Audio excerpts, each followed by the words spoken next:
সাঁইথিয়া ব্লকের বিডিও শ্রী সুজন কুমার পাণ্ডেকে হুমকি হুঁশিয়ারি বিজেপি জেলার সভাপতি ধ্রুব সাহার। অফিসে ঢোকার সময় ব্যাপক ধস্তাধস্তি পুলিশের সাথে বিজেপি নেতা কর্মীদের। ব্যাপক উত্তেজনা বিডিও অফিসের ভেতর। বিডিওকে তৃণমূলের দালাল আখ্যা বিজেপি, পাশাপাশি জিনা হারাম করে দেওয়ার হুমকি দেন বিজেপি জেলার সভাপতি। এমনকি বিডিওর আড়দারির সঙ্গে তীব্র বাগবিতণ্ডায় জড়ান ধ্রুব সাহা। শুক্রবার বীরভূমের সাঁইথিয়া ব্লকের অন্তর্গত আহমেদপুরি বিডিও অফিসে বিজেপির আবাস যোজনার প্রতিবাদে বিক্ষোভ ও স্মারকলিপি কর্মসূচি ছিল। সেখানে ধ্রুব সাহার উপস্থিতিতে বিশাল মিছিল বিডিও অফিসে এসে পৌঁছয়। সেখানে পুলিশের পক্ষ থেকে কড়া নিরাপত্তার ব্যবস্থা করা হয়। প্রথমে সেখানে বিজেপি কর্মীদের সঙ্গে পুলিশের ব্যাপক ধস্তাধস্তি হয়। পরে বিডিও অফিসের সামনে অবস্থান বিক্ষোভ করেন বিজেপি। পরবর্তীতে বিজেপি জেলা সভাপতি ধ্রুব সাহা সহ একগুচ্ছ নেতা বিডিও অফিসে আসেন। সেখানে বিডিওর সঙ্গে তীব্র বচসা বাঁধে ধ্রুব সাহা এবং জেলা সাধারণ সম্পাদক শ্যামসুন্দর গড়াইয়ের। সেখানে বিডিও টেবিল চাপড়ে ধ্রুব সাহা বিডিওকে হুমকি দেয়। তিনি বলেন, আপনার জিনা হারাম করে দেব। পাশাপাশি বিডিওকে তৃণমূলের দালাল বলে কটাক্ষ করেন। এবং সঙ্গে সাঁইথিয়া বিধানসভা এবং নেত্রী এবং আমাদের বেরিয়াপুর আমাদের প্রতিনিধি দলের মধ্যে আর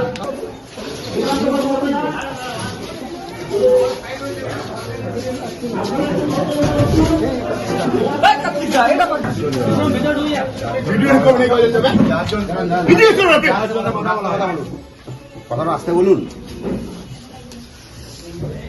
হ্যাঁ, নমস্কার। আসবে একটা জান তো পঞ্চায়েতের নির্বাচিত যারা আছে। আরে ওরা মিডিয়া ঢুকে গেলে সেটা তো পরের ব্যাপার। আপনার কথা আপনি তৃণমূলের কথাই কথা চলছে আপনার, ঠিক আছে? আলোচনা লোকেরা বলছে চারজন ঢুকবে। আপনিও পাবলিক সার্ভেন্ট, আমরা পাবলিক সার্ভেন্ট। পাবলিক ঢুকবে বিডিও অফিসে, আপনার কফিল বুঝ চলতে হবে আমাদেরকে। তৃণমূলের লোকদের আপনি যেরকম বলেন 10টা করে লোক ঢুকে থাকে সাহেব আপনার এখানে। আমাদের সব খবর আছে আর সব দিয়ে তৃণমূলের কথাই চলেন আপনি। নেই করে একটা লোক পাইনি, বাড়ি পাই না, তৃণমূলের লোক বাড়ি পেয়ে যাচ্ছে, টাকা বাড়ি পেয়ে তারা বাড়ি পেয়ে যাচ্ছে। আপনি যদি এরা বাড়ি পাই, আমি তো এখন দিচ্ছি না, তারপরে হিসাব হবে লাস্টে বেলায়, ঠিক আছে? এই সমস্ত লোকেদের বাড়ি দিতে হবে, এদেরকে সার্ভে করতে হবে। এরা বাড়ি পাওয়ার উপযুক্ত লোক, এদের মাথার উপরে ছাদ নাই।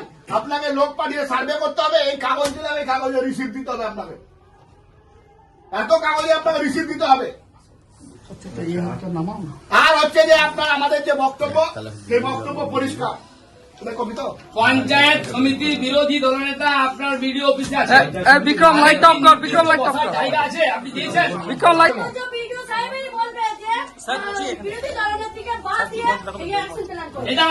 এটা আপনার আপনি বলেছেন, আপনি বলেছেন আপনার বিরোধী দলনেত্রী বলছে আপনারা। আপনি গলা বাজিয়েছেন। আপনি কি বলেন? আপনি যা, আপনি যা, আপনি যা, আপনি বলেছেন, আপনি বলেছেন। আপনি কি এখানে গলাবাজি তো করবেন, গলাবাজি করতেই তো এসেছি। আপনি লোকের সঙ্গে ব্যবহার ঠিক করবেন না। আপনি তৃণমূলের ব্লক প্রেসিডেন্ট নাকি? তৃণমূল একটা মহিলা নাকি? আপনি বলেন ওকে ওকে ওকে ওকে আমার অর্ডার নেই।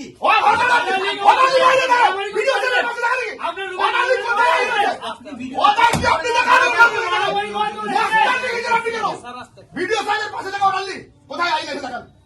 আপনি সরকারি রুল বুক আপনি সরকারি রুল বুক আপনি কি ভিডিওকে ধমকাবেন? ধমকাবো না ভাই। ওখানে আপনি কেন দিচ্ছেন মস্তান?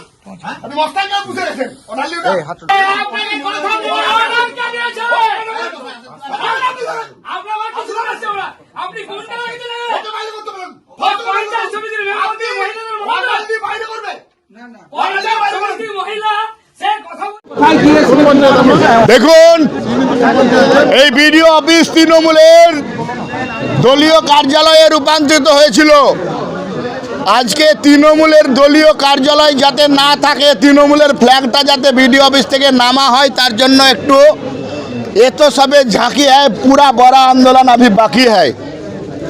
তাই আজকে ঝাঁকি দিতে বিডিও সাহেবের কাছে এসেছিলাম। গরিব প্রান্তিক খেটে খাওয়া মজদুর মেহনতি মানুষ, যারা খড়ের চালের নিচে বাস করে, যারা তিরপলের নিচে বাস করে, যারা মাটির ঘরে বাস করে, তাদের জন্য লড়াই আন্দোলন করতে বিডিও সাহেবের কাছে এসে আজকে 2225 জনের তালিকা, যে হতদরিদ্র গরিব মেহনতি মজদুর মানুষ তাদের বাড়ি দিতে হবে, তাই বলার জন্য এসছিলাম। আজকে বলতে এসছিলাম বিজেপির পতাকায় জিতেছে, বিজেপির পদ্মফুল সিম্বলে জিতেছে। পঞ্চায়েতের সদস্য, পঞ্চায়েত সমিতির সদস্য, জনপ্রতিনিধি যারা মানুষের কাছে দায়বদ্ধ, তাদেরকে গুরুত্ব দেওয়া হয় না বলে যে অভিযোগ, সেই অভিযোগ খণ্ডন করতে এসেছিলাম। বিডিও সাহেব প্রথমে একটু চিরিক বিরিক করছিল, তৃণমূলের অনেক নুন খেয়েছেন তো, তাই একটু চিরিক বিরিক করছিল, ওনাকে একটু আইনের কথাগুলো মনে করিয়ে দিলাম। বিডিও সাহেবকে বললাম যে এখনও অনেক রাস্তা আপনাকে চলতে হবে সাহেব, আপনি একটু সোজা হয়ে চলুন, না হলে অনেক গুড় বাতাসা খাওয়ার নেতা এখন ললিপপ খাচ্ছে, আপনিও ললিপপ কিন্তু আগামী সময় খাবেন। তাই স্বাভাবিকভাবে আইনের শাসন রাখুন, আইনের শাসন প্রতিষ্ঠা করার যে দায়িত্ব আপনি নিয়েছেন সেটা পালন করুন, সেটা বলতে আমরা বিডিও সাহেবের কাছে এসেছিলাম। দিল্লি দৌড়ানোর কথা বললেন বিডিও সাহেবকে।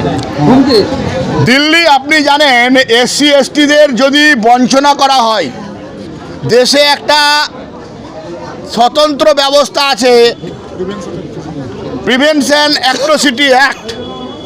সেই অ্যাক্টে গরিব শিডিউল কাস্ট শিডিউল টাইপদের অধিকার প্রতিষ্ঠা করার জন্য যেখানে যেতে হয় আমরা জানি, আমরা পড়াশোনা করেই রাজনীতিটা করছি।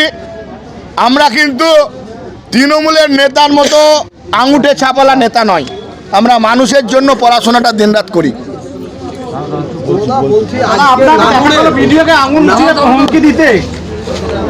তৃণমূল অফিস বানালে আমরা কি লেমন চুস চুষবো, না ফুলের মালা দিব?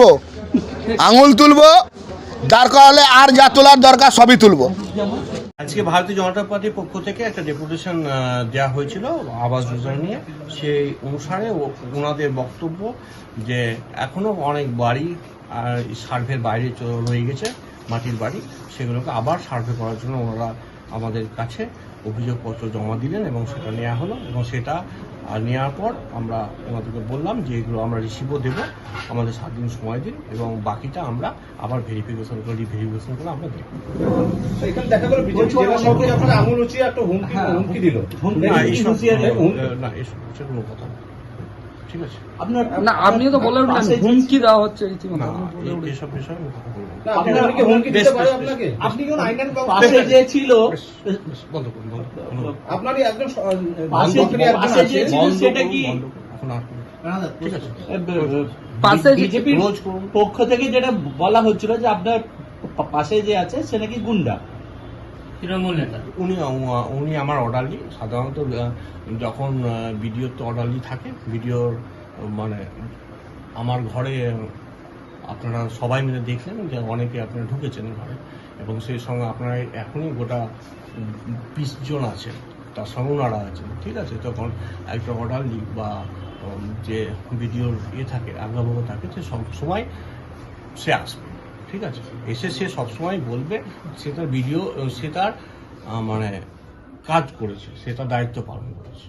ঠিক আছে, বিজেপি যে অভিযোগ তুললেও তৃণমূল নেতা, ও কি তৃণমূল নেতা নাকি স্টাফ? সে অবশ্যই আমার মানে সে আমার স্টাফ, সরকারি স্টাফ। দেখুন, ধ্রুব সাহা যে জিনিসটা করে বেড়াচ্ছে, একটা রাজনৈতিক দলের সভাপতি হয়ে এই এত বিলো দ্য বেল্ট সরকারি অফিসারদের সঙ্গে ব্যবহার করা, এটা অত্যন্ত অগণতান্ত্রিক এবং অত্যন্ত অন্যায় কাজ করছেন। এবার আমাদের যেটা মনে হচ্ছে সেটা এই মুহূর্তে বিজেপির টিআরপি অত্যন্ত কমে গেছে। তারা বিভিন্ন উপনির্বাচনগুলিতে তাদের যে ফলাফল, সর্বোপরি তাদের যে রাজ্য নেতৃত্ব বা কেন্দ্রীয় নেতৃত্ব, তাদের যে সদস্য সংখ্যা সংগ্রহ করার উপরে যে সমস্ত বিবৃতি পাচ্ছি আমরা, তাতে পরিষ্কার বোঝা যাচ্ছে যে পশ্চিমবাংলায় বিজেপির যে জায়গায় ছিল সে থেকে অনেক ডিটোয়েট করে গেছে, এবং এই সমস্ত বক্তব্য, এই সমস্ত ব্যবহার মানুষের সঙ্গে তাদেরকে আরও নিচে নামিয়ে দেবে। আমাদের কিছু করার দরকার হবে না, মানুষ তাদের দেখছে, তাদের কি কারবার, মানুষ তাদের বিচার করবে। সমস্ত কথা বলে বাজার গরম করা যায়, একটু হাততালি পাওয়া যায় সঙ্গে সঙ্গে, তারা বেশি কিছু ফল হয় না।